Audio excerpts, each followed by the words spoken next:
I am from Lalbagh Girls City College. आज मैं आपकी क्लास ले रही हूँ 11th क्लास की मनोविज्ञान। तो बच्चों, हिंदी माध्यम से जो बच्चे मनोविज्ञान पढ़ रहे हैं उनको मैं अंतर्दर्शन विधि के बारे में बता चुकी हूँ। ये आपका चैप्टर 2 है मनोविज्ञान की अध्ययन विद्या में। पहली विधि है आपकी अंतर्दर्शन विधि, जिसको मैं एक्सप्लेन कर चुकी हूँ। आज मैं आपको बताती हूँ निरीक्षण विधि, जो कि नंबर 2 विधि है। इंग्लिश में इसे ऑब्जर्वेशन मेथड कहते हैं। ऑब्जर्वेशन मेथड क्या होता है? आप कैसे किसी के व्यवहार को पता कर सकते हैं? सिंपल सी बात क्या है, देखकर। किसी को देखेंगे आप, सामने वाले को ऑब्जर्व करेंगे, तो आपको ऑब्जर्व करने के थ्रू सामने वाले के व्यवहार का पता चल रहा है कि सामने वाला गुमसुम बैठा है या ये व्यक्ति बहुत हंसमुख है। आपको कैसे पता चलता है? जब आप किसी के नेचर को, किसी के बिहेवियर को कंटिन्यूसली ऑब्जर्व करते हैं। तो ये होती है आपकी ऑब्जर्वेशन मेथड।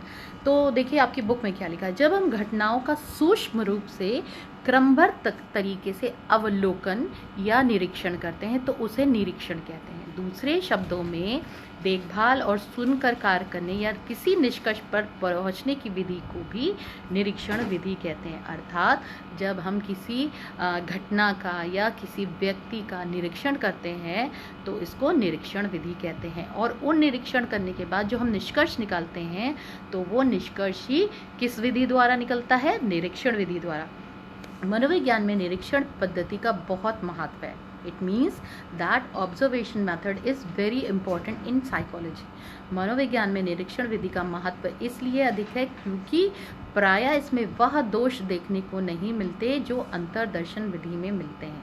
अर्थात अंतर्दर्शन विधि में व्यक्ति अपने बारे में बोलता है, वो झूठ भी बोल सकता है। मान लो कोई व्यक्ति आपसे नाराज़ है, वो आपको कुछ चोट पहुंचाना चाहता है, परंतु सामने से वो आपके सामने हंस के मिल रहा है।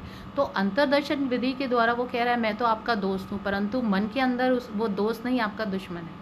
तो अंतर्दर्शन विधि के थ्रू जो हमें व्यवहार का निरीक्षण करने को मिलता है, जब सामने वाला स्वयं बता रहा है और हमें केवल उसी की बात पर क्या करना है, ट्रस्ट करना है, तो वहाँ पर गलतियाँ हो जाती हैं, लोग धोखा खा जाते हैं। तो क्यों? अंतर्दर्शन। जबकि ऑब्जर्वेशन मेथड में ऐसा नहीं होता। ऑब्जर्वेशन मेथड में बहुत ही सिस्टमैटिक तरीके से ऑब्जर्व किया जाता है किसी भी, और आने वाले समय में आप भविष्यवाणी कर सकते हैं कि यह अमुक व्यक्ति को यदि इन परिस्थितियों में डाला जाए तो वो किस तरह से व्यवहार करेगा। तो ये ऑब्जर्वेशन मेथड का एक गुण है जो कि अंतर्दर्शन विधि में नहीं है। बच्चों, इसके बाद जो ऑब्जर्वेशन मेथड पर मैं पार्ट 2 बनाऊंगी, उसमें इस विधि को और अच्छे से एक्सप्लेन करूँगी।